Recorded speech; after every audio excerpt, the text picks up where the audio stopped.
bonjour, je vous remercie d'être venu encore aujourd'hui. Écouter un cours qui n'est pas facile, une pensée très délicate, mais qui me semble tout à fait passionnante en tout cas. Nous avons vu, lors de la leçon précédente, la critique systématique à laquelle Nakamoto, mon Dieu, Tominaga Nakamoto soumet l'histoire du bouddhisme et de ses doctrines. L'étude minutieuse qu'il en a faite dans les propos au sortir de la concentration, le Shutsujo Kōgo, qui s'appuie manifestement sur des lectures détaillées et à laquelle il renvoie dans son opuscule du vieillard, le Okina no Fumi, lui a servi de terrain d'expérimentation pour mettre au point sa grille réflexive sur l'évolution des religions. C'est le bouddhisme. Il voudra retrouver les mêmes constantes dans les deux autres, c'est-à-dire le confucianisme et le shinto. Nous allons donc voir aujourd'hui comment il reconsidère l'histoire du confucianisme et du shinto à la lumière de sa découverte. Je reviendrai peut-être à la fin sur la chronologie exacte, on ne la sait pas, on ne peut que la supputer. Il y a un certain esprit de système dans cette critique, mais elle repose sur un examen des sources, en particulier bouddhiques, qu'il puise directement dans la scolastique, et essentiellement dans la scolastique du Tendai, comme je vous l'avais dit. Il considère donc comme un donné le système qu'il critique, sans chercher à le remanier historiquement. Il a un esprit critique, mais quand même il se fonde sur la tradition. C'est un reproche qu'il est loisible de lui faire après 3 siècles de recherche historique sur les religions, mais il nous faut plutôt apprécier la nouveauté de son approche pour son époque. Il ne rejette pas ses sources, mais les réinterprète dans un nouveau système qu'il veut rationnel. Voyons donc à présent comment il ajuste sa grille critique aux 2 autres systèmes, la grille critique du bouddhisme qu'il va appliquer au confucianisme et au shinto. Ici encore, Nakamoto se livre en quelques lignes à cet exercice de haute voltige intellectuelle dont il se délecte et fait un tour d'horizon complet de l'évolution non seulement du confucianisme, mais aussi du taoïsme de l'époque du maître, c'est-à-dire de Confucius, voire avant, jusqu'au Japon de son époque. Bien entendu, il ne saurait être question d'en faire une exégèse détaillée. Nous ne donnerons que les précisions indispensables à la compréhension, sinon il faudrait passer la journée, n'est-ce pas ? Alors, comme d'habitude, je vous donne les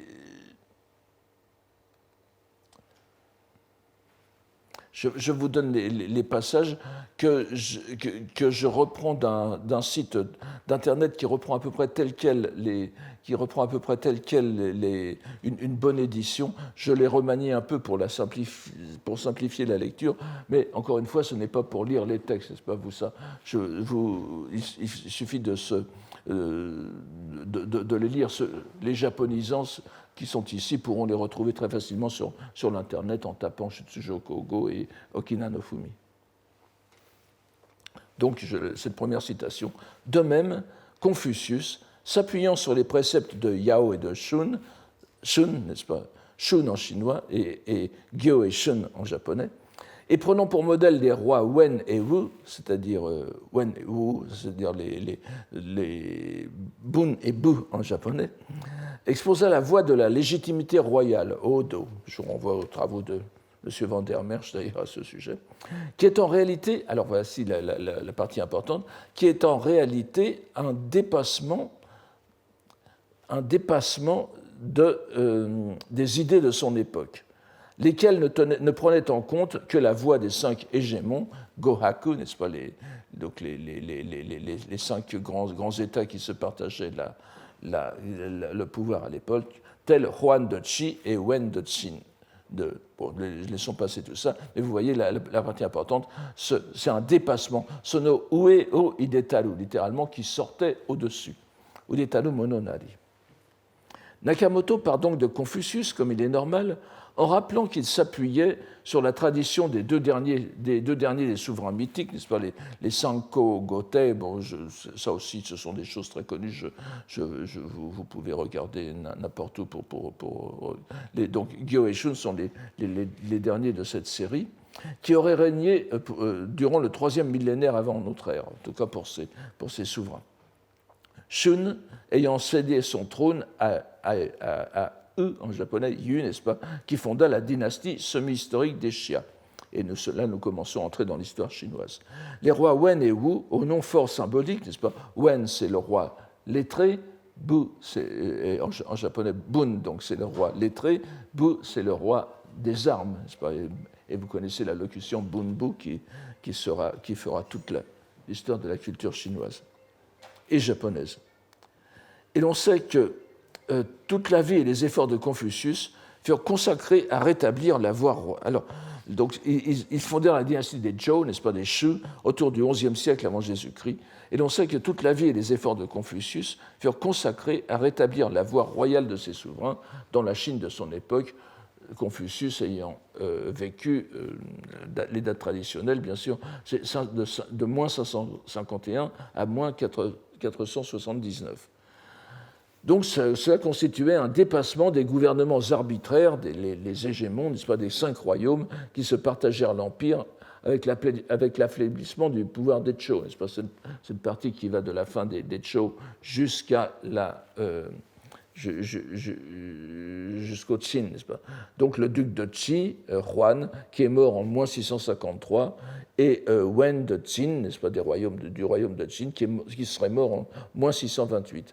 Ce sont des représentants exemplaires de ce que Confucius rêvait d'effacer au moment où s'ouvrait la sombre période dite des royaumes combattants, que l'on date souvent de moins 475, c'est-à-dire le début, c'est-à-dire presque exactement à la mort de Confucius. Et elle finit évidemment avec le règne du premier empereur des Qin, Qin Shi Huangdi en japonais, Qin Shi Huangdi, en moins 221.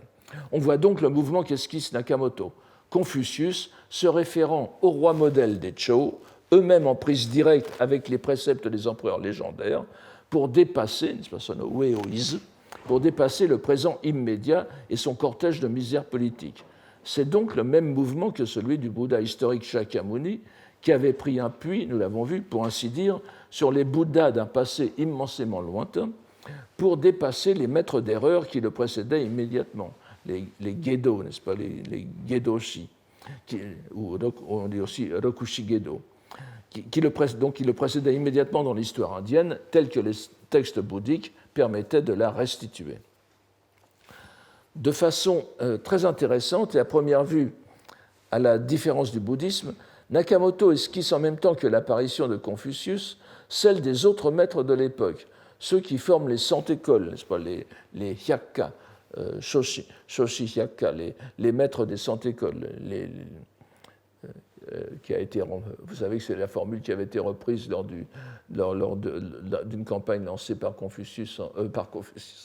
Mao Tse-tung en 1958, n'est-ce pas, que 100 écoles, que 100 fleurs fleurissent, que les 100 écoles s'épanouissent. Et vous savez ce qu'il en est devenu. Donc, alors évidemment, il fait ça pour les mettre en parallèle, semble-t-il, avec les maîtres hétérodoxes du bouddhisme. Donc les 100 écoles d'un côté, les maîtres hétérodoxes de l'autre. Alors, il continue donc les contemporains, cette fois, ou ceux qui ont suivi Confucius, mais qui ne sont pas dans le confucianisme. Bon, ça sera refaire l'histoire de la philosophie chinoise ancienne. Je ne vais pas me lancer là-dedans, d'autant plus que nous avons Han Chang pour le faire. Donc, ce sont des noms qui vous sont familiers. Mais donc, ensuite, Modi, Mozi, n'est-ce pas, vénérant tout autant Yao Shun que Confucius, mais exaltant en outre la voix des Xia, donc le plus ancien que les Zhou, fut un dépassement de l'attachement de Confucius à Wen et à Wu. Donc Nakamoto illustre ainsi son idée de dépassement en faisant remonter Mozi, dont l'école fut la rivale des confucianistes, au souverain des Xia, directement issu de Yu le Grand. Vous voyez, encore une fois, il dépasse dans le passé pour dépasser dans le présent.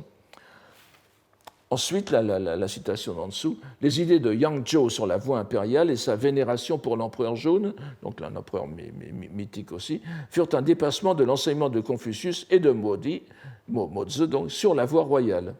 Et Yang Zhou est un penseur du IVe siècle qui est tenu par Mencius pour aussi dévastateur que Mozi. Vous voyez, son égoïsme voyez, alors que Mozi prêchait, enfin, l'une de ses doctrines les plus connues, c'est ce qu'on appelle le Ken-ai, n'est-ce pas, en japonais, disons l'amour universel, l'amour qui englobe, inclusif, si on peut dire, et alors que la pensée de Yang Zhou est souvent résumée par la locution Weiwo en chinois, qui est en japonais Iga, n'est-ce pas? C'est la dernière ligne. Donc son égoïsme, en effet, c'est cet égoïsme que l'on voit résumé dans la formule Iga, est resté comme un cliché dans nombre d'écrits de l'époque, aussi bien confucianistes que taoïstes. Le paragraphe suivant énumère presque pêle-mêle, on ne va pas s'y arrêter, enfin vous voyez, bon, c'est un peu imposant comme ça, mais énumère presque pêle-mêle quelques grands noms des écoles de pensée des royaumes combattants. Il faut voir dans cette énumération un peu débridée une volonté d'inclure tout ce qui fait le prestige de la pensée chinoise classique dans sa grille critique, d'inclure dans la grille critique de Nakamoto tout ce qui fait cette pensée chinoise. Donc ensuite, vous avez Xu Xing qui met Kyoko en japonais, mis en avant les Shannong, c'est-à-dire le dieu de l'agriculture ou les tenants de l'école de l'agriculture, il y a une ambiguïté.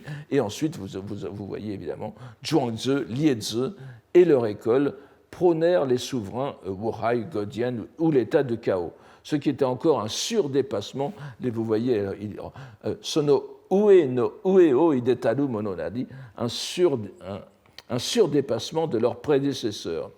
Donc, de façon assez surprenante, Nakamoto expédie les grands classiques du taoïsme en quelques mots. Là, vous voyez, Zhuangzi, Liezi, c'est très important. Et n'oubliez pas que nous sommes dans une comparaison des trois doctrines. Et dans la nomenclature chinoise, les trois doctrines, c'est le confucianisme, le taoïsme et le bouddhisme. Et le taoïsme, voilà comment il est expédié.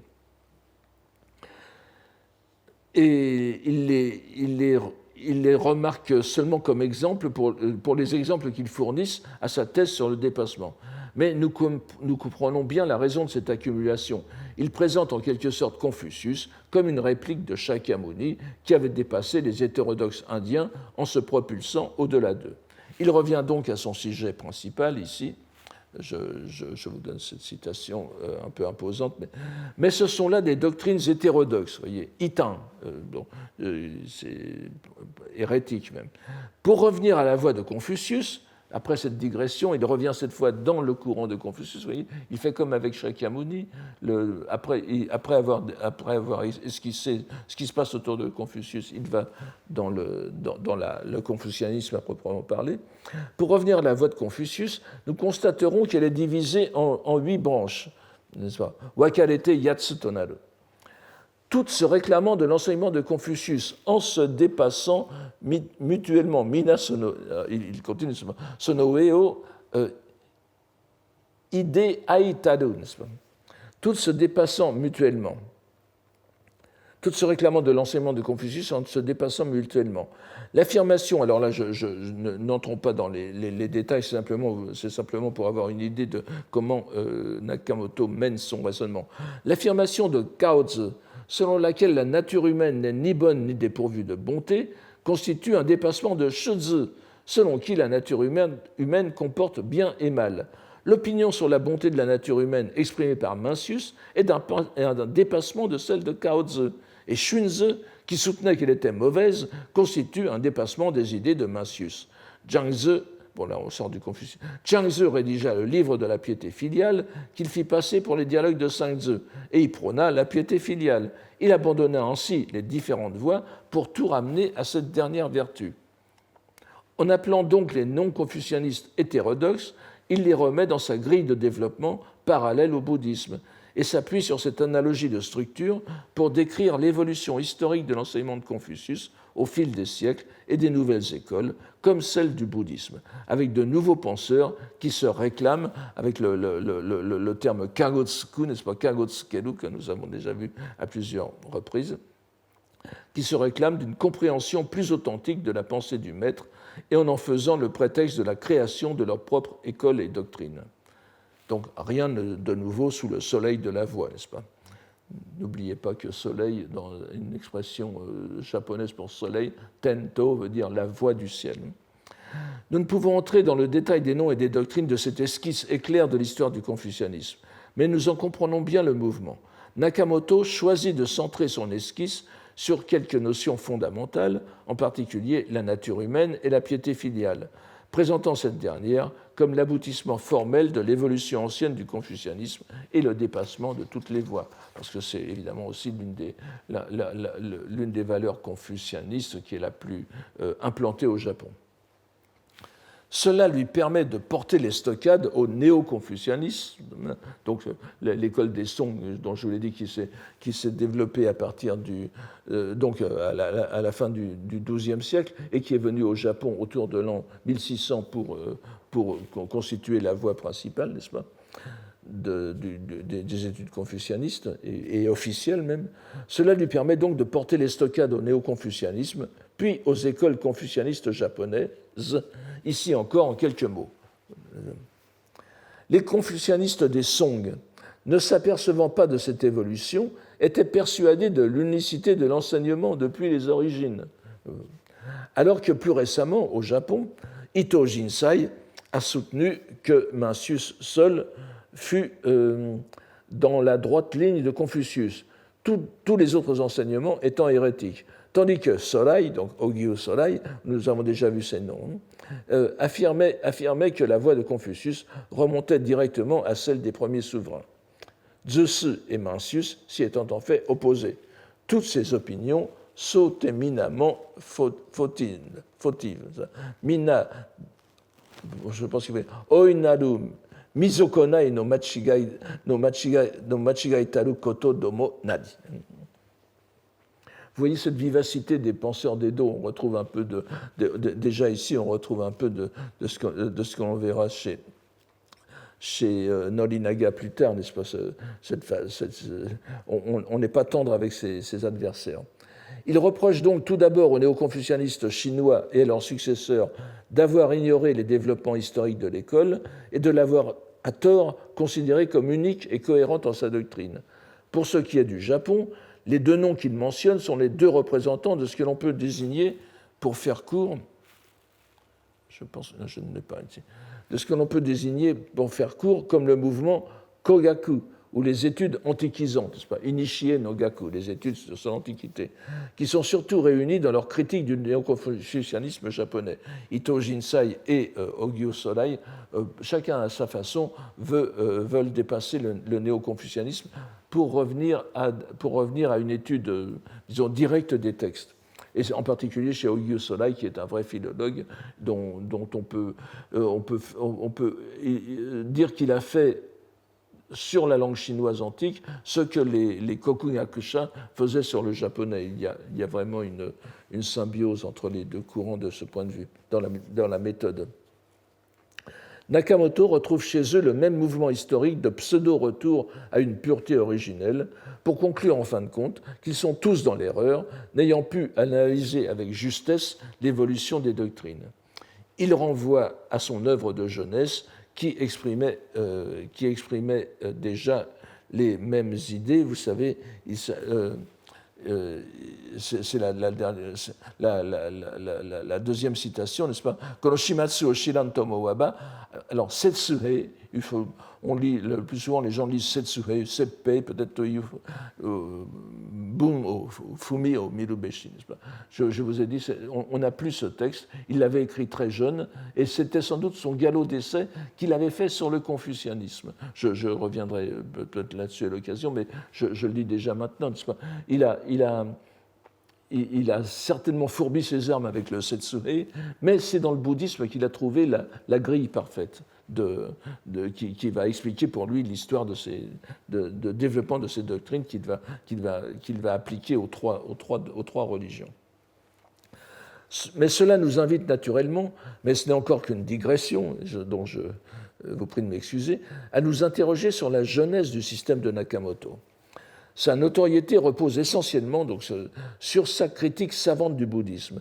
Mais il semble évident, à suivre la chronologie, puisque le Setsuhei daterait de 1730, n'est-ce pas, certes très réduite de son œuvre, que c'est sur l'histoire du confucianisme qu'il se soit fait les dents, pour ainsi dire. Et si les deux ouvrages dont nous disposons, le Okina no Fumi et le Tsujokogo, donnent à première vue la primauté au modèle bouddhique d'évolution doctrinale tel que notre auteur l'a institué en grille de lecture, il est probable qu'il soit né au sein de son milieu académique et familial, peut-être même en réaction, au début, contre la mainmise de son frère aîné sur l'école. C'était peut-être une révolte d'adolescence qui est passée par la critique du confucianisme. On comprendrait mieux alors ce cas de profondément systématique, cette déconstruction d'un édifice doctrinal qui était aussi le fondement d'une autorité qui lui était insupportable, une autorité familiale. Si nous admettons l'hypothèse possible, d'après Kato Shuichi, n'est-ce pas, selon laquelle l'ouvrage, le Setsuhei, aurait été rédigé alors que l'auteur n'avait que 15 ans, nous serions peut-être davantage justifiés en apprécier le caractère de réaction émotionnelle. Mais encore une fois, il est clair à partir de l'Okina no Fumi comme du Shutsujo Kogo que Nakamoto a décidé d'inverser le rapport entre les deux critiques et d'établir la grille bouddhique comme archétypique. C'est dans le bouddhisme, dans l'évolution de la pensée de l'histoire du bouddhisme, qu'il trouve son modèle. Après ce démontage du processus historique qui explique l'évolution du bouddhisme et du confucianisme selon un processus dont il faut chercher les ressorts dans les ambitions personnelles des maîtres successifs, avides de se ménager une place dans l'histoire des religions, ce que j'appelle l'histoire des religions, donc un démontage qui finissait à chaque fois sur une conclusion péremptoire, n'est-ce pas ? Tout cela n'est qu'absurdité fondée sur un malentendu pour le bouddhisme, et toutes ces opinions sont éminemment fautives pour le confucianisme. On se doute que Nakamoto ne risquait pas de s'attirer les bonnes grâces des représentants institutionnels ou des défenseurs individuels de ces deux piliers de la société japonaise contemporaine. Nous savons certes qu'il n'avait pas froid aux yeux dès son plus jeune âge, mais nous savons aussi qu'il était trop intelligent pour braver des forces qui le dépassaient de beaucoup. Marginalisé dans sa famille et dans l'institution, comme nous l'avons vu, n'oubliez pas que sa mère avait dû quitter la maison de son mari, qui s'était remarié, et lorsque le fils aîné a pris la succession de l'affaire familiale et de l'académie qu'il sponsorisait en quelque sorte, eh bien, ils ont dû déménager, se réinstaller ailleurs, toujours dans des conditions qu'on peut imaginer beaucoup plus précaires. Donc, il était marginalisé dans sa famille et dans l'institution, et surtout, il était malade, incurable, comme nous l'avons vu, comme beaucoup de gens de son époque. Et c'est la maladie qui va l'emporter à 31 ans. Il a donc recours à son stratagème favori, où il fait usage d'un procédé courant dans les œuvres philologiques, philosophiques et scolastiques, celui des notes marginales, qui se présentent donc comme des interventions directes de l'auteur dans un texte qui n'est pas de lui. Mais nous voyons donc dans cette fiction, où l'auteur se tempère lui-même à travers le jeu des masques successifs, encore une fois, qu'il prend en tant qu'annotateur de ses propres opinions déguisées, ces opinions provocantes désamorcées sous couvert de glose. Nous allons le revoir tout de suite, mais nous avons vu la dernière fois que c'est un procédé constant. Nakamoto y a recours dès le début, et nous avons vu aussi que ses préfaciers jouent délibérément sur cette ambiguïté. Vous vous souvenez que les préfaces que nous avons vues au libelle du vieillard, l'Okina no Fumi, jouent avec le lecteur. Le vieillard est-il le Nakamoto? Nakamoto est-il le vieillard? Sont-ils différents? En tout cas, leurs idées ont l'air de se ressembler. Mais elles sont un peu... Et Nakamoto fait semblant donc de gloser les propos du vieillard comme si ce n'était pas son œuvre. Il échapperait ainsi à tout reproche, mais ce serait prêter une bien grande naïveté aux forces sociales environnantes que de penser qu'elles étaient dupes. Rappelons que l'Okina no Fumi, le libelle du vieillard, est resté sous le boisseau pratiquement de sa rédaction, donc jusqu'à l'époque moderne. Je reviendrai sur l'histoire de la rédaction, mais on peut penser... On a deux dates. Nous avons deux dates avec les préfaces, n'est-ce pas ? 1738 pour la préface que Nakamoto lui-même aurait écrite. Donc 1738, il aurait 23 ans, n'est-ce pas ? Et 1744 pour les deux premières préfaces. Et 1744, comme nous le verrons, c'est aussi la date de la préface du Shutsujo Kogo. Alors, donc nous sommes Donc c'est à ce moment-là, sa rédaction est située entre ces deux-là, mais donc de sa rédaction donc jusqu'à l'époque moderne, contrairement au Shūsūjō Kōgō, et donc le libelle n'a pas circulé, semble-t-il, entre ces deux. Ce n'est qu'à l'époque moderne qu'il est réédité, et avec une postface d'ailleurs de Naito Conan, dont vous avez mort en 1934. Vous voyez qu'on est dans l'histoire toute récente, et Naito Conan découvre le texte et le fait éditer et en donne une préface où il parle de l'originalité de cette pensée.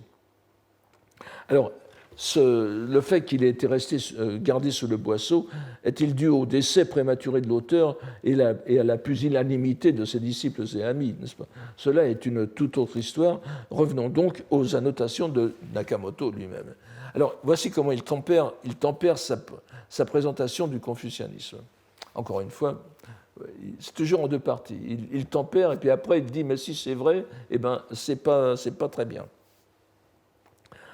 En tenant de tels propos, le vieillard veut dire que l'enseignement de Confucius sur la voie royale et l'inspiration qu'il retire de l'exemple des rois Wen et Wu ont pour raison son inquiétude à l'égard de la vénération exclusive de l'utilitarisme, n'est-ce pas, Koori, qui caractérise la voie des 5 hégémons, des cinq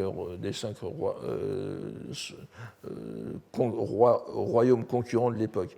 Et devant cette course à la fausseté, il ne s'agit certes pas d'une volonté expresse de dépasser ses prédécesseurs. Vous voyez, il nie wazato takumite sono ue o eiden to ni wa arazaru beshi. Il contredit ce qu'il vient de dire sous un autre nom. Donc Nakamoto rectifie la véhémence des propos du vieillard en prêtant à Confucius, l'opinion traditionnelle, une réelle préoccupation morale devant la décadence des penseurs de son temps, ce qui est bien sûr un retour à l'orthodoxie. Et nous voyons donc l'auteur faisant mine de nier dans la dernière phrase sa propre découverte sur le dépassement. Donc, contrairement à l'ordre du texte, Nakamoto commence par neutraliser, si je puis dire, la critique du confucianisme avant de passer à celle du bouddhisme, qui vient la deuxième citation. Aurions-nous là un indice involontaire de la chronologie réelle de la formation de ces idées? Contentons-nous de relever le fait sans plus y insister et voyons ce qu'il nous dit du bouddhisme. De même, lorsque Shakyamuni prend pour modèle les 6 Bouddhas du passé et prêche la délivrance du cycle des existences, c'est parce qu'il déplore que les maîtres hétérodoxes qui l'ont précédé ne fussent pas sur la voie de la vérité. Là encore, vous voyez, il dit Shinjitsu no Michi, mais que ça pourrait se dire aussi Makoto no Michi, n'est-ce pas? Donc je ne reviens pas sur ce terme fondamental. Donc là encore, nul souci conscient de dépasser autrui. Et il reprend exactement la même expression que tout à l'heure.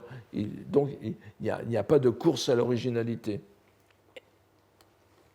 Le Bouddha, comme Confucius, ne se préoccupait que de rectifier les erreurs de son temps et ne cherchait pas davantage à innover. Remarquons que Nakamoto utilise exactement le même schéma pour les deux fondateurs. Il cherche, à l'évidence, à élaborer un système applicable à chacune des 3 doctrines, même quand il n'entend pas les critiquer, mais souligner leur sincérité. Et cependant, ces propos conciliants sont considérablement remis en question, les deux ensemble, vous voyez. Donc il a tempéré et maintenant il revient à la charge. Et si effectivement Moshimo Mata, ainsi que le prétend le vieillard, il s'agissait d'artificielles tentatives de dépassement d'autrui, c'est encore une fois la même expression qu'il vient donner, il dit ce n'est pas ça, takumite, wazato takumite, ce n'est pas ça. Et si effectivement, ainsi que le prétend le vieillard, il s'agissait d'artificielles tentatives de dépassement d'autrui, alors si c'était ça, qu'il s'agisse de Confucius ou de Shakyamuni, elle ne mériterait nullement que l'on s'y attarde. Minatoru ni tarazanu mono to yubeshi, même pas la peine de les prendre, n'est-ce pas? C'est à rejeter, c'est à mettre à la poubelle. On voit qu'il est difficile de saisir la pensée de l'auteur à travers ces pirouettes insistantes. Disons plutôt que nous voyons très bien que nous pensons voir très bien la position de l'auteur et que ces tentatives de diversion relèvent plutôt du jeu intellectuel que d'une véritable politique d'autoprotection. C'est une idée qui a été avancée plusieurs fois par des lecteurs et commentateurs. Donc, c'est la lecture générale. En tout cas, nous voyons que cette dernière phrase reste dévastatrice si on la relie directement au texte du vieillard qui précède, en sautant par-dessus les remarques marginales lénifiantes que Nakamoto vient de faire.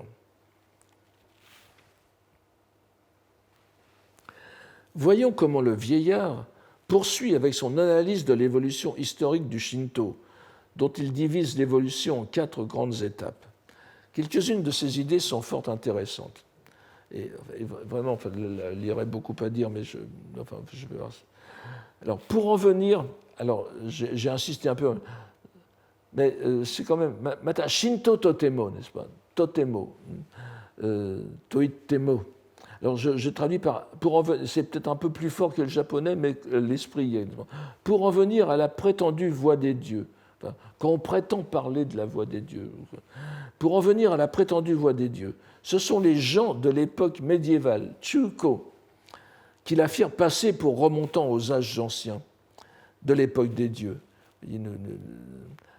C'est Jindai no Mukashi ni Kakotsukete. Encore une fois, cette formule Kakotsuku, qui est vraiment disons, faire s'arroger l'autorité de quelque chose d'autre, prendre comme prétexte. Alors, ce qui est très intéressant, là encore, on a encore une fois le dialogue Wakan, n'est-ce pas, sino-japonais. Ce Kagotsuku japonais, qui est très expressif, va être remplacé par dans le Shutsujo-kogo va être remplacé par un autre mot qu'utilisera un autre mot sino-japonais beaucoup plus kataku, n'est-ce pas, kataku, donc qui littéralement c'est-à-dire confier, sans remettre à quelqu'un, confier telle ou telle mission à quelqu'un, n'est-ce pas? Et on voit que c'est utilisé exactement dans le même contexte. C'est-à-dire que les deux notions sont liées pour lui en japonais et en sino-japonais. Évidemment, le kataku est un mot beaucoup plus noble, n'est-ce pas, évidemment, comme c'est sino-japonais. Le kagotsuku, c'est vraiment se cacher derrière, prendre prétexte de ce n'est pas du tout élogieux, n'est-ce pas? Donc, alors, Jindai no Mukashi ni Kakotsukete, ça sera kataku en chinois, en sino-japonais. Donc, ils la firent passer pour remontant aux âges anciens de l'époque des dieux et lui donnèrent le nom de voix du Japon afin de dépasser Yamato no Michi ou Nippon no Michi Tonazuke, et lui donnèrent le nom de voix du Japon afin de dépasser le confucianisme et le bouddhisme. Nous voyons ici une affirmation qui ne manque pas d'audace, non seulement dans le Japon d'Edo, mais dans le Japon de toujours, en présentant le Shinto comme une réponse locale à la venue dans l'archipel des doctrines continentales et donc postérieure à ces doctrines. Tsuki en fait véritablement un artefact qui doit être considéré comme tel et non pas comme une voie divine, et qui plus est un artefact largement postérieur. Vous voyez vous voyez l'audace. À cette idée déjà audacieuse, voire scandaleuse, il en ajoute une autre fort intéressante. Alors, c'est un peu technique, mais en même temps, vous allez voir que les conséquences sur le Japon et le Shinto sont graves, je pourrais dire. De même qu'au temps de la création, que ce soit avec les divinités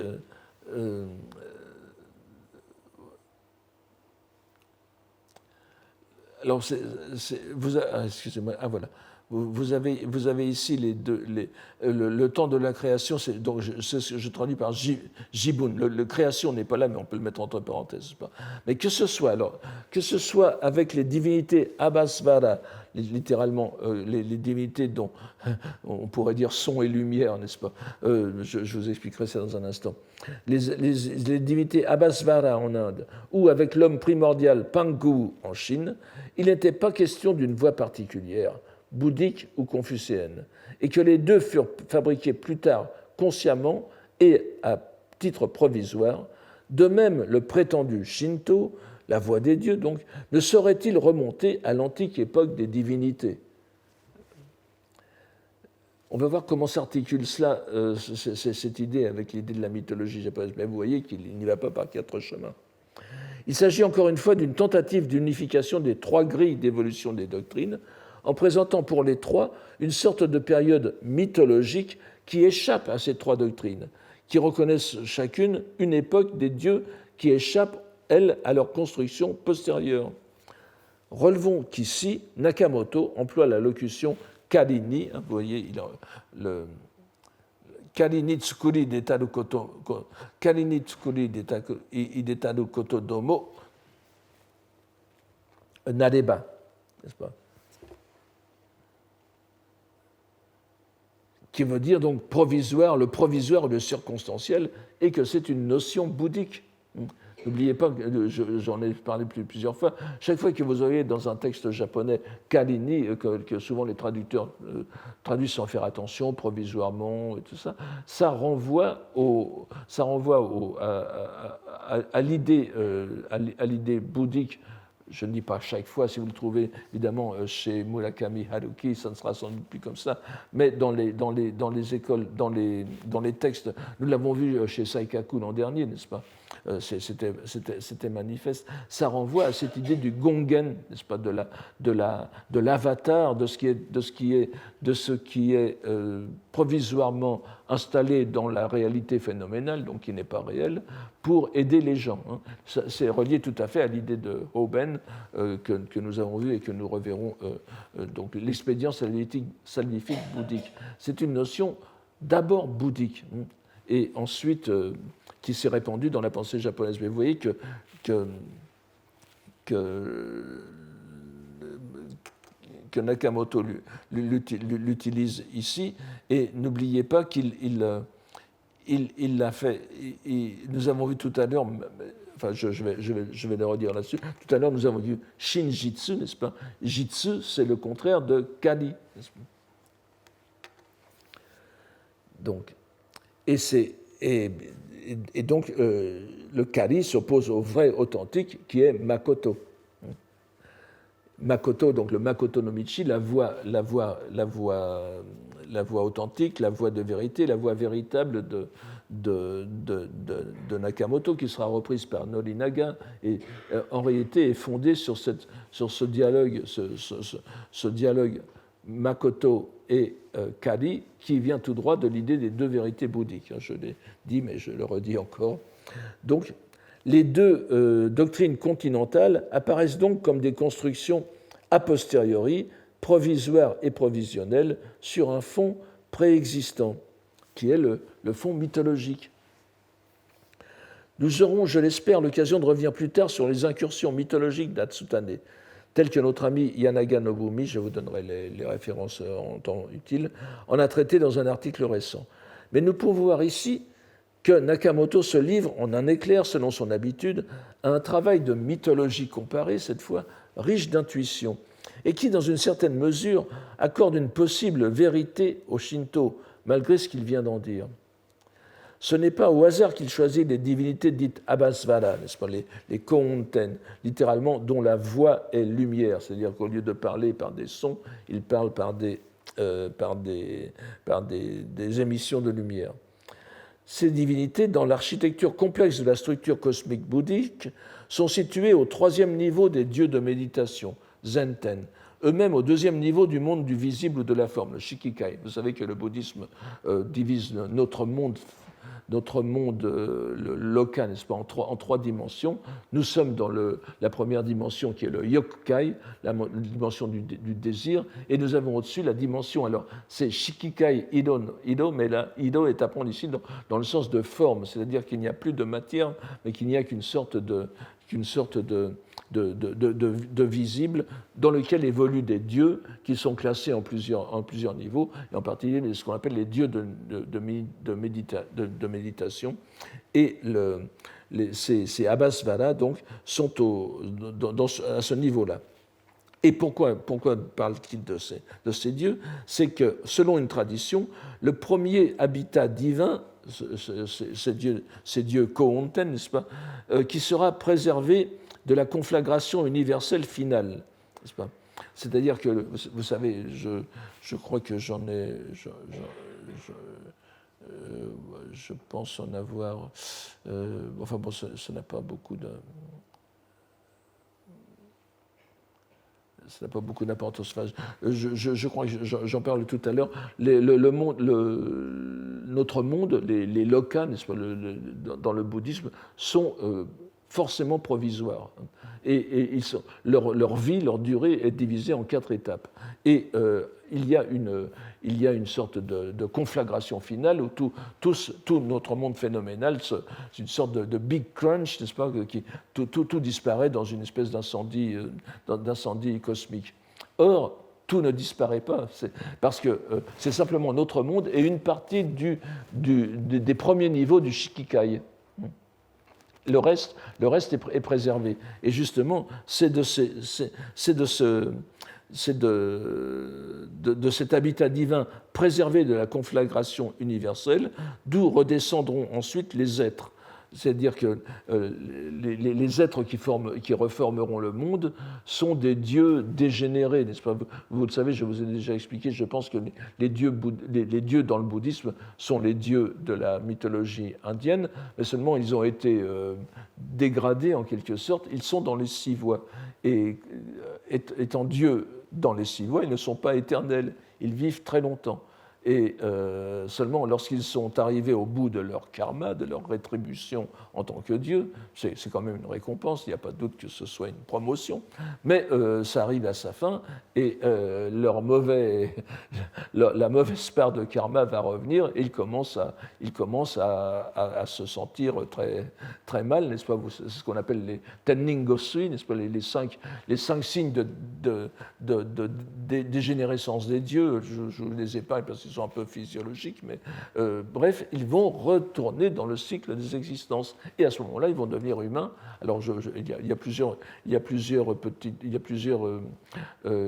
plusieurs façons de décrire ce retour à l'humanité. Mais disons, l'idée est bien là. Les humains sont des dieux dégénérés venant du monde de la forme, n'est-ce pas? Donc, et ce sont eux qui vont faire qui vont produire le nouveau monde. Et donc, fidèle à sa méthode de mise en grille parallèle, Tsuki Nakamoto attribue à ces dieux, on peut les considérer comme une classe de dieux, dans la structure bouddhique, la même place que Pangu, n'est-ce pas? Alors, le Pangu, dans la mythologie chinoise, ou dans le peu qui nous en reste de cette mythologie chinoise, vous savez qu'elle est beaucoup plus réduite.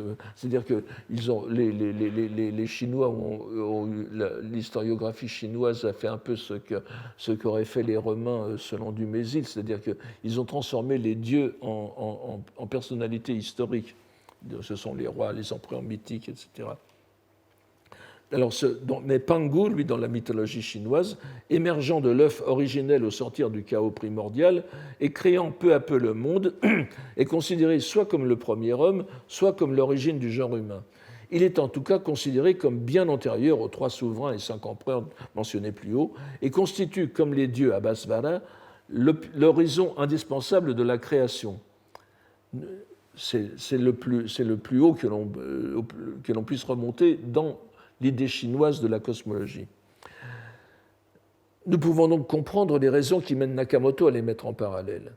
Et nous voyons la conséquence qu'il en tire immédiatement sur le domaine qui l'intéresse principalement.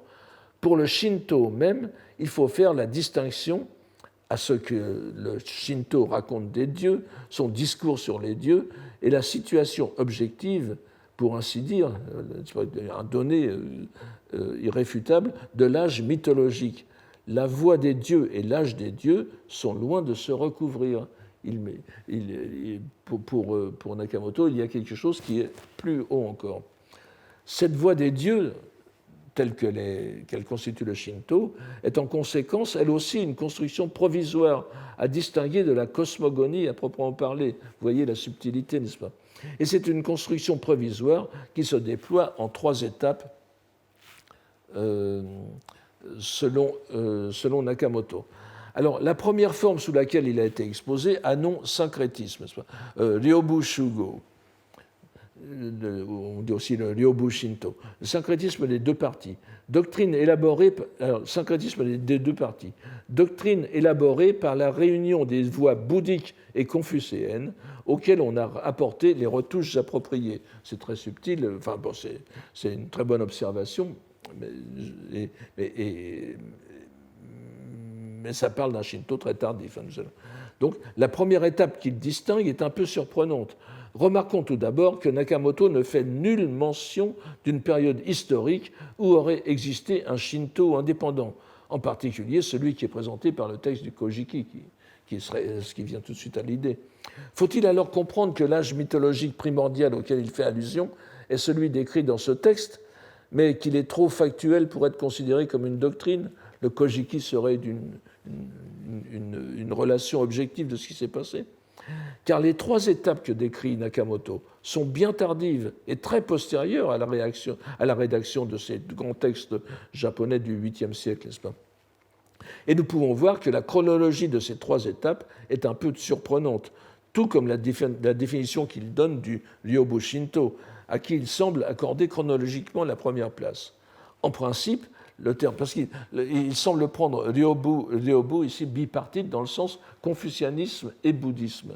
Mais en principe, le terme de bipartite désigne les 2 mandalas. Vous savez que dans l'ésotérisme japonais, il y a le mandala du plan de matrice et le mandala du plan de diamant, le Taizokai et le Kongokai mandala. Bon, je ne reviens pas là-dessus, mais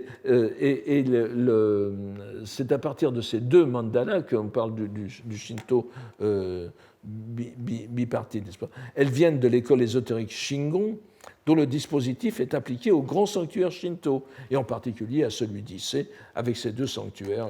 Bon, je ne reviens pas là-dessus. Le fait que Nakamoto donne la priorité chronologique à cette branche s'explique sans doute, enfin c'est moi qui le...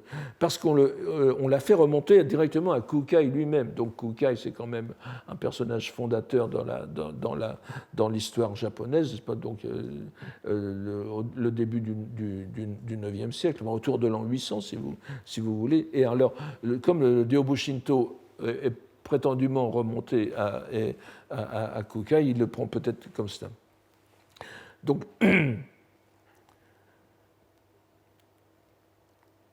En réalité, les textes les plus anciens qui fassent mention de ce Ryobu Shinto, explicitement, datent du XIVe siècle.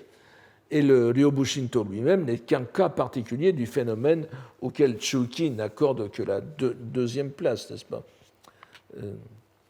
Remarquons aussi qu'il semble considérer que le terme bipartite signifie que cette branche combine bouddhisme et confucianisme, je viens de le dire, ce qui donnerait à penser qu'il met le Suika Shinto dans cette catégorie. J'en reparlerai un peu plus bas. Mouvement encore plus récent puisqu'il ne date que du XVIIe siècle. Mais évidemment, le texte est si allusif qu'il est difficile d'en tirer des conclusions. On comprend qu'il soit plus commode pour lui de mettre les 2 doctrines dans l'affaire, confucianisme et bouddhisme. Une chose est certaine, c'est que Nakamoto n'accorde que peu de crédit à cette fabrication. Oui, le Suika Shinto, vous l'avez ici, n'est-ce pas?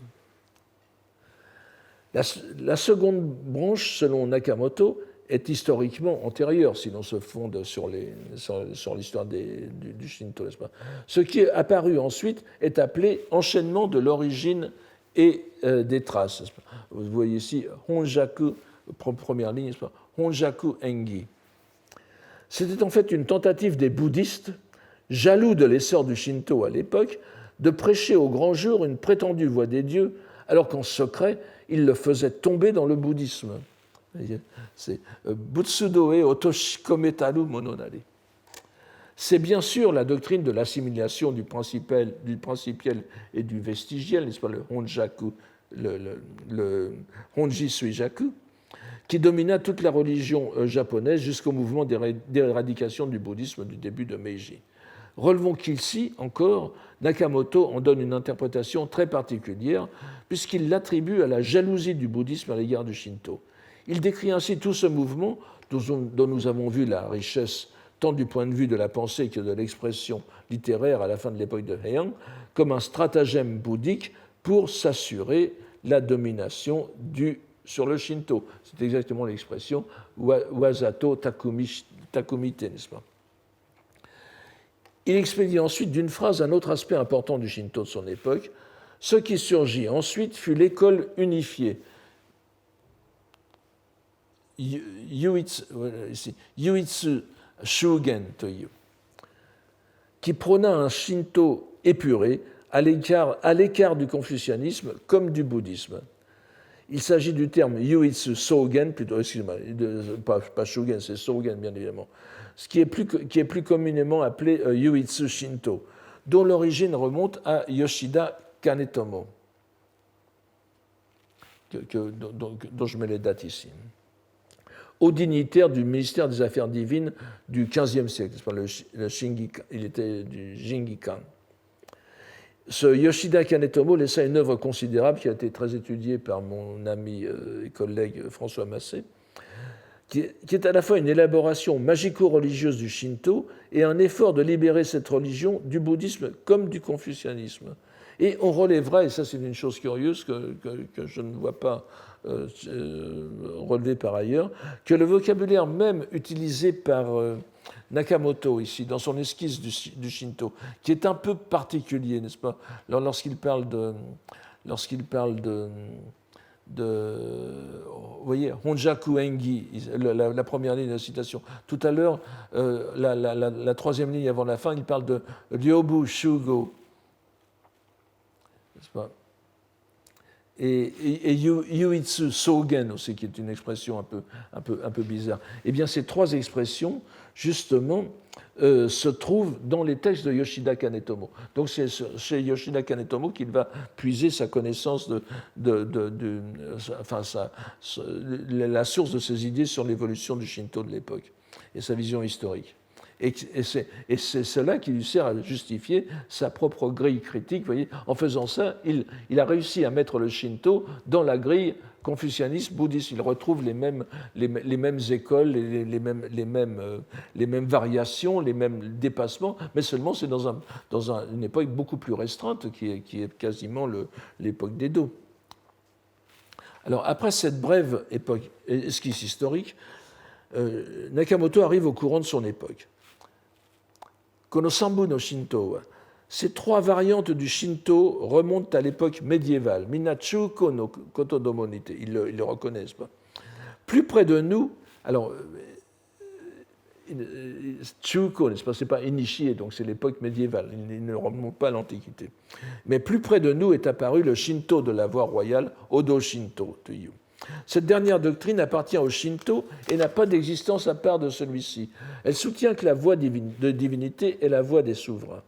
Ce Shinto dit de la voie royale est une allusion au courant dit union du Shinto et du confucianisme prôné par le néo-confucianiste Hayashi Lazang que nous avons vu pas Hayashi Lazang, excusez-moi, c'est Yamazaki Ansai, n'est-ce pas, qui est ici. Et donc, nous avons avoir du mal à saisir la nuance avec la suite de ce paragraphe où il dit « Certains encore prêchent yoni et inni, c'est-à-dire kage, et, dans le yang ils prêchent, et dans le yin, c'est-à-dire dans le manifeste et dans le caché. Certains encore prêchent extérieurement la voie des dieux, alors qu'il ne s'agit à l'intérieur d'autre chose que du confucianisme. Il semble bien séparer ce mouvement de l'Odo Shinto, du Shinto de la voie royale de tout à l'heure, mais il faut voir, selon moi, ici une allusion au Suika Shinto dont nous avons parlé plus haut. Enfin, c'est-à-dire on a l'impression qu'il s'amuse, il fait exprès de mettre des distinctions dans des courants qui sont ensemble, qui sont les mêmes, n'est-ce pas, pour justifier sa lecture à la bouddhique, si vous voulez, de l'évolution du Shinto. Mais encore une fois, nous voyons où il veut en venir. C'est la citation, le quatrième point.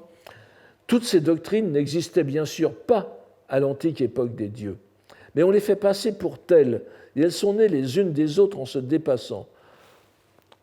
Nos stupides contemporains, Orokanaru Yonoshito, nos stupides contemporains ne s'en aperçoivent pas et sont persuadés qu'ils ont affaire à la voie véritable. Et là encore, Makoto no Michi. Ils s'entraînent ainsi eux-mêmes à commettre des absurdités, se critiquent mutuellement et se livrent aux polémiques. Il revient ainsi sur son idée de départ. Le Shinto, tel qu'on le connaît à son époque, n'a rien à voir avec l'âge mythologique ou cosmogonique et ne transmet rien de sûr à ce sujet. Ce n'est qu'un enchaînement de théories qui cherchent à se dépasser les unes les autres dans un bouillonnement polémique et futile. Et la conclusion est inévitable. Kinodoku nimo, kidoku nimo, là il faut lire kidoku nimo, shoshi nimo, tout cela est pitoyable, ridicule et même franchement risible, ne peut s'empêcher de penser le vieillard. Nous remarquerons qu'après ce chapitre sur le Shinto, Nakamoto ne cherche pas à adoucir le jugement du vieillard en rajoutant une glose marginale, comme nous venons de voir tout à l'heure. On pourrait disserter longuement sur les raisons de cette omission. La plus évidente est que la perspective historique n'est pas la même que pour les deux précédentes doctrines, alors que la grille critique, elle, reste inchangée. Nakamoto semble admettre tacitement, ce que nous retrouvons chez Hatsutane, qu'il existe un âge cosmogonique, un âge de la création, forcément commun au monde entier, et dont on retrouve le vestige dans les écrits indiens, chinois et japonais. C'est effectivement l'âge des dieux, mais au sens le plus littéral, pas celui reconstitué. Mais alors que le bouddhisme en Inde et le confucianisme en Chine ont élaboré au cours des siècles leur doctrine, en essayant de partir de cet événement primordial et donc en créant des traditions anciennes et respectables, le Japon n'a suivi le mouvement qu'à un âge récent. Le donné est certes celui des textes fondateurs, mais ceux du 8e siècle, n'est-ce pas ? Mais le Shinto proprement dit, du moins tel que veut l'entendre Nakamoto, est beaucoup plus récent et ne mérite pas en conséquence la considération que vaut aux deux autres doctrines l'ancienneté de leur transmission. Face au Shinto, donc, la réaction qui s'impose est la dérision, et le vieillard ne s'en prive pas. Fait remarquable et bien significatif, donc cette fois, Nakamoto ne cherche pas à atténuer le mordant de sa critique. L'ordre d'exposition que nous avons déjà relevé, allant du bouddhisme au Shinto, montre bien que dans ce libelle du vieillard, c'est la religion propre au Japon qui est la cible principale de la critique de Nakamoto. Je vous l'ai déjà dit, n'est-ce pas, si on suivait par exemple, il part quand même du bouddhisme, et si on suit le mouvement de cette littérature d'exposé des trois doctrines, c'est en général le taoïsme ou le confucianisme. C'est par ordre d'ascendance métaphysique, si vous voulez. Chez Kukai, donc, qui est le prototype au Japon, c'est d'abord le confucianisme qui est la doctrine la plus terre à terre, je dirais, la plus concernée par notre monde. Ensuite, le taoïsme, qui est un saut dans une vision métaphysique du corps et de la relation avec l'univers, et puis ensuite le bouddhisme. Mais là c'est le contraire, il est parti du bouddhisme, ensuite le confucianisme, et ensuite le Shinto. Donc, comme c'est la dernière partie qui est toujours la plus importante, on voit bien que c'est au Shinto qu'il veut arriver, et tout cela n'était que des prémices pour arriver à cela. Donc nous pouvons dire que c'est bien la religion propre au Japon qui est la cible principale de la critique de Nakamoto, à une époque où la philologie nationale, n'est-ce pas, le Kokugaku, prend son essor. Il n'allait évidemment pas se faire que des amis. à moins qu'il ne soit possible d'interpréter autrement cette attitude. Nous le verrons plus tard. L'ambiguïté est telle qu'on peut trouver quelque chose d'autre dont je vous parlerai peut-être aujourd'hui. Bien que nous n'en possédions plus le texte, tout indique que le Setsuhei, donc la première œuvre de Nakamoto adolescent, était consacrée aux doctrines confucianistes, nous l'avons dit. Elle était déjà, semble-t-il, puisqu'il y fait référence dans le libelle comme développant plus amplement les arguments pour le moins destructeurs qu'il présente dans ce dernier ouvrage, menée par cet élan critique qui marque les deux textes que nous possédons. Le deuxième ouvrage de Tsuchujo Kogo, comme le titre l'indique suffisamment, les propos au sortir de la concentration, est consacré au démantèlement de la structure historico-scolastique du bouddhisme. Il est donc normal, si nous assumons que la réflexion de Nakamoto s'est bien concentrée sur les trois doctrines de leur composition remaniée, où la religion japonaise remplace le taoïsme, que le libelle ait comme thème principal le Shinto lui-même. Cet intérêt explique sans doute l'aspect systématique de sa démonstration, que nous voyons d'ailleurs se développer sous nos yeux dans les différentes parties bien délimitées du libelle. Et c'est bien dans cette avant-dernière partie, toujours tripartite, que nous voyons se dessiner la pratique la plus fondamentale qui s'adresse au Shinto. En effet, alors que nous avons vu dans les critiques précédentes que l'analyse de Nakamoto, certes déjà systématique dans la grille qu'il élabore, portait avant tout sur des critères d'histoire des doctrines, n'est-ce pas ? Chaque fondateur de religion ou de doctrine totalisante, disons, veut d'abord dépasser les contradictions doctrinales de cette époque, où s'affrontent des écoles irréconciliables. Puis la religion ou doctrine, une fois fondée, celle-ci va évoluer au fil des efforts des successeurs du fondateur, qui innoveront à intervalles plus ou moins réguliers en présentant leurs innovations comme des retours à la pureté doctrinale du fondateur, n'est-ce pas, le Kagotsuku. Cela est somme toute acceptable comme base de discussion sur l'évolution des religions. Et si nous nous plaçons au XVIIIe siècle dans une perspective transversale, Orient-Occident, on pourrait imaginer qu'un dialogue aurait été tout à fait possible de ce point de vue entre Nakamoto et les Européens, qui commençaient à réfléchir sur l'histoire comparée des religions. Et ce dialogue aurait certainement pu se poursuivre au XIXe siècle. Mais dans cette partie, Nakamoto lui-même innove en faisant intervenir une dimension à notre sens très originale, la dimension mythologique ou cosmogonique.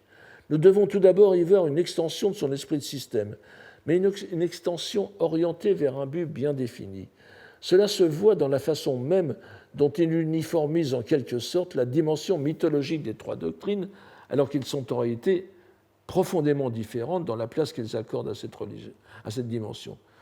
C'est donc au prix d'une distorsion évidemment volontaire qu'il peut les mettre sur le même plan. Comme nous l'avons dit, n'est-ce pas, fait très significatif, Nakamoto commence son paradigme par le bouddhisme, alors que c'est celle des trois doctrines où la cosmogonie et la théogonie en tant que telles n'ont qu'une place secondaire dans l'édifice monastique, dans l'édifice scolastique. Évidemment, nous ne pouvons que renvoyer aussi aux travaux de Yanaga Nobumi, qui, lui, a fait une démarche tout à fait différente. Il a fait un livre monumental en 2 gros volumes qu'il appelle justement Bukkyo Shinwa, la mythologie bouddhique, mais où il essaye de reconstituer un monde mythologique à l'intérieur du bouddhisme. Ici, c'est tout à fait différent. Il s'agit d'ailleurs, comme le remarque presque Nakamoto lui-même, d'un héritage antérieur qui n'est pas partie intégrante de la doctrine, mais constitue la vision du monde pan-indienne. C'est pas ce que je viens de vous dire. Le bouddhisme est l'héritier de cette vision, il ne l'a pas inventée. Mais surtout, dans le bouddhisme, la naissance du monde, des dieux et des hommes ne sont pas les événements fondateurs décisifs qu'ils constituent dans les autres religions, puisqu'ils ne sont qu'une étape infiniment répétée, je vous l'ai dit, dans le cycle tout aussi infini des 4 stages de l'existence du monde. Je vous l'ai mis ici, n'est-ce pas ? Shigo, littéralement, les quatre âges de l'univers, Jogo, Jugo, Ego, Kugo, n'est-ce pas ? C'est-à-dire l'étape de la formation, ce qui correspond à peu près à nos cosmogonies. Ensuite, Jugo, la période où l'univers est stabilisé, et donc c'est celui que nous vivons. Et puis arrive l'âge de la fin, Ego, n'est-ce pas, l'âge de la destruction, et après Kugo, un âge du vide, n'est-ce pas, où vous avez une sorte de grande période cosmique intermédiaire où il n'y a plus rien, il n'y a que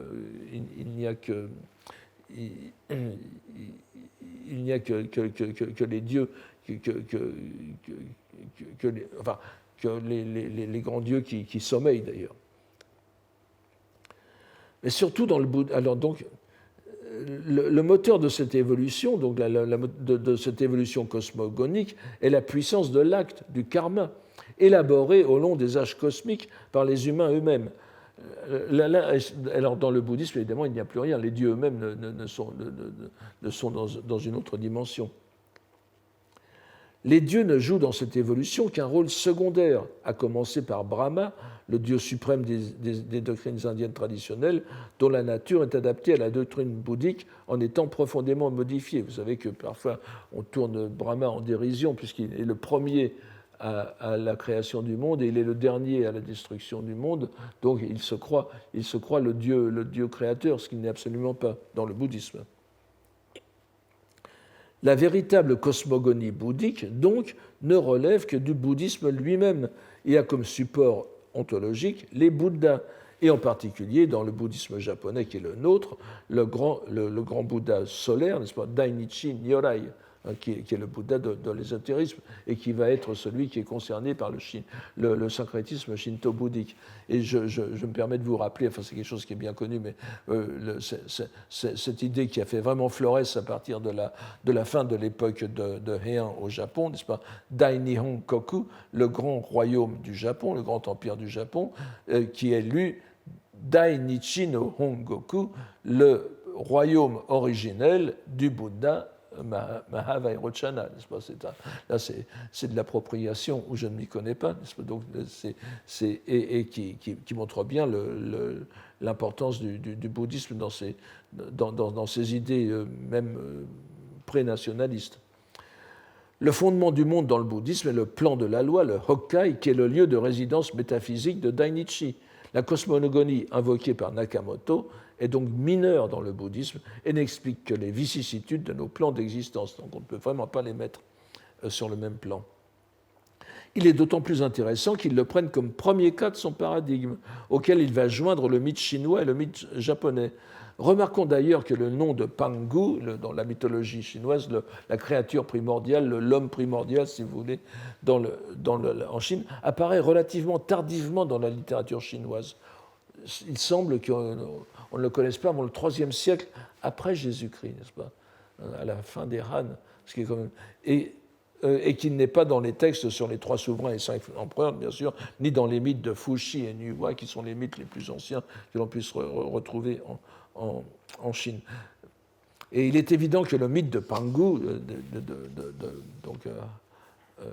Banko en japonais, n'est-ce pas, dont l'histoire de la composition du corps menant à la création du monde et de l'humanité peut être reliée au mythe de la purification du corps de Izanagi, n'est-ce pas, Izanagi et Izanami, vous connaissez tous l'histoire. Donc, lorsque Izanagi se nettoie de la souillure qu'il a reçue en descendant dans le royaume des morts pour essayer de sauver sa parèdre, Izanami, eh bien, à chaque étape de cette purification, il donne un degré d'existence supplémentaire au monde. Et Panko, comme Banko en japonais, et comme Izanagi, par exemple, le soleil et la lune sont issus des yeux de Panko et du nettoyage des yeux de Izanagi.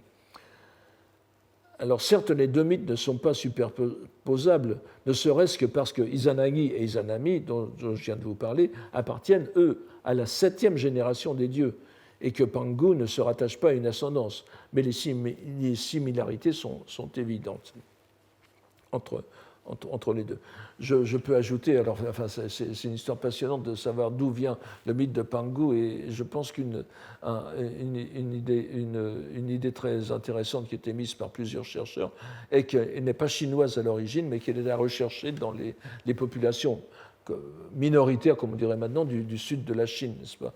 Et on peut toujours rêver, nous sommes à la fin du cours, mais comme vous le savez, mon collègue Alexandre Vovin pense que le japonais, la langue japonaise, provient justement de ces territoires du sud de la Chine, qui seraient remontés peu à peu vers le nord, mais en suivant la côte. C'est-à-dire qu'on retrouverait là, si on admet que Pangu vient de mythologie de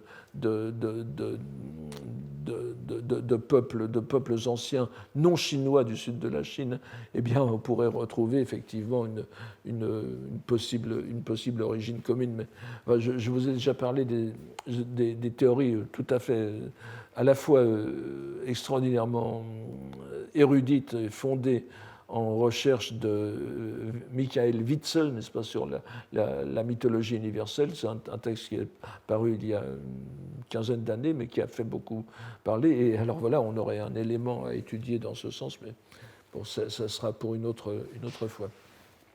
Une chose cependant est sûre, dans le bouddhisme comme dans le confucianisme, le mythe de la création des dieux et des hommes n'ont guère d'importance. Le confucianisme, je parle. Comme nous l'avons dit, l'intérêt majeur du bouddhisme est ailleurs. Pour le confucianisme, on connaît la parole de Confucius, je vous la donne en conclusion, sur le monde des esprits et des dieux. Son disciple Jilu demande la façon dont il faut kishin ni tsukau, c'est-à-dire rendre culte aux dieux ou s'occuper des dieux. C'est un mot très vague, mais là, je pense que c'est rendre un culte aux dieux. Et le maître répond, on pourrait dire, déjà que je ne peux pas m'occuper des hommes, n'est-ce pas, comment voulez-vous que je m'occupe des... Alors, il reprend l'expression, mais en la raccourcissant. Vous voyez qu'ici, nous avons démons et divinités. Démons et divinités, et là il n'utilise que démons. Bon, il faut certainement comprendre comme abréviation de Kishin, donc on peut traduire par les dieux, mais le texte dit des démons. Donc je ne peux déjà pas m'occuper des hommes, comment voulez-vous comment pourrais-je m'occuper des dieux? Donc nous en sommes tout à fait dans une autre... Et vous voyez que la mythologie n'a aucun rapport avec le Confucius de cette époque, il en aura beaucoup plus tard. Mais nous comprenons bien que ces prémices sont orientées donc vers la troisième doctrine, le Shinto, la voie des dieux, dont le fondement même est précisément les dieux. Et en montrant le même décalage qu'avec les deux premières doctrines, Chuuki sape les bases du Shinto, du moins du Shinto de son époque. Restriction importante, qui ne saurait avoir l'autorité nécessaire pour parler des dieux, car il s'est développé historiquement bien après la période primordiale. Alors vous voyez que nous ne sommes pas tout à fait dans le Kokugaku, là, ni dans les idées de Norinaga, ni celles d'Atsutane que nous verrons plus tard. Alors nous en terminerons la semaine prochaine avec le libelle du vieillard, en découvrant un dernier pan de l'esprit critique et sarcastique de Nakamoto. Pour l'instant, je vous remercie de votre attention et je prie de m'excuser encore une fois pour avoir dépassé le temps. Merci beaucoup et à la semaine prochaine.